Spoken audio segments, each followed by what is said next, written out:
كنزاتي حبيباتي، يا رب تكونوا في أحسن صحة وأحسن حال. المشاوي وجمالها وخصوصا في فصل الصيف بيبقى ليها طعم تاني خالص. النهارده هنعمل تتبيلة فراخ وتطلع معاكي خطيرة.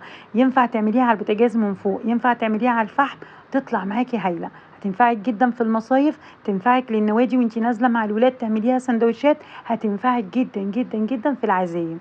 يلا بينا نسمي بالرحمن ونصلي على النبي العدنان.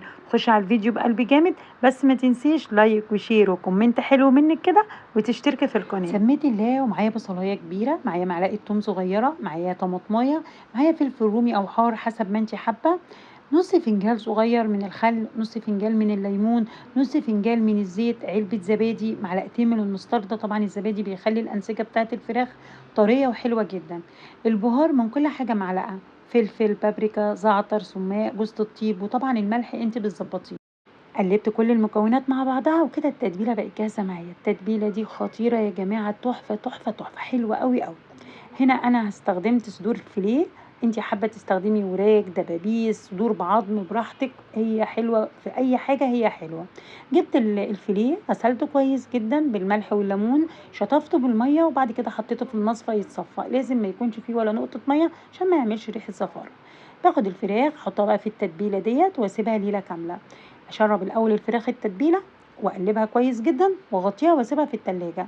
طب انت حابه تفرزيها، تحطيها في اطباق، حطيها في اكياس اللي موجود عندك، وحطيها في الفريزر وقت ما تحبيها تستخدميها، يعني تطلعيها قبلها ب10 دقايق تفك، وبعد كده تستخدميها. راحه مصيف خديها معاكي، هتبقى حلوه جدا ومنجزه وحلوه قوي قوي قوي. هتحطيها على البوتاجاز زي كده حلوه، هتحطيها على فحم خطيره جدا جدا، وريحتها هتقلب لك الدنيا كلها. هنا حطيت جريل على النار، جريل طاسة برضو اللي موجود عندك، معلقة من الزبدة ومعلقتين من الزيت. انا بحب جدا الزبدة، بتدي لون وبتدي كمان طراوة كده للحم بتاع الفراخ. اول ما الزبدة والزيت سخنوا كويس جدا نزلت بشرايح الفراخ، بسيبها ما بقلبهاش خالص الا لما تبدأ تاخد لون اقلبها. هي ما بتاخدش وقت خالص، 10 دقايق بالكتير وبتكون جاهزة معاكي. اول ما بدأت كده تاخد لون بقلبها، وطبعا النار تكون متوسطة. الريحة يا جماعة كانت قلبة الدنيا كلها، ريحة البهار حلوة جدا جدا. أول ما خدت لون بقلبها الناحية التانية، وهي ما بتاخدش وقت خالص، ما شاء الله على طول بتكون جاهزة معاكي. وزي ما قلتلك مش شرط على الجريل، ممكن تعمليها على الفحم هتبقى حلوة قوي. وكمان مش شرط ان انت تعملي فليه، ممكن تعملي فراخ صدور، تعملي وراك، تعملي اللي انت حباه.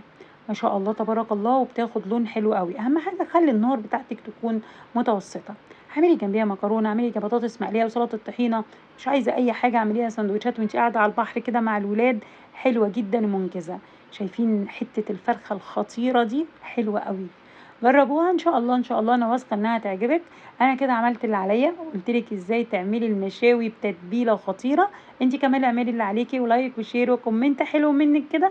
واشوفك في فيديو جديد ان شاء الله. السلام عليكم ورحمه الله وبركاته.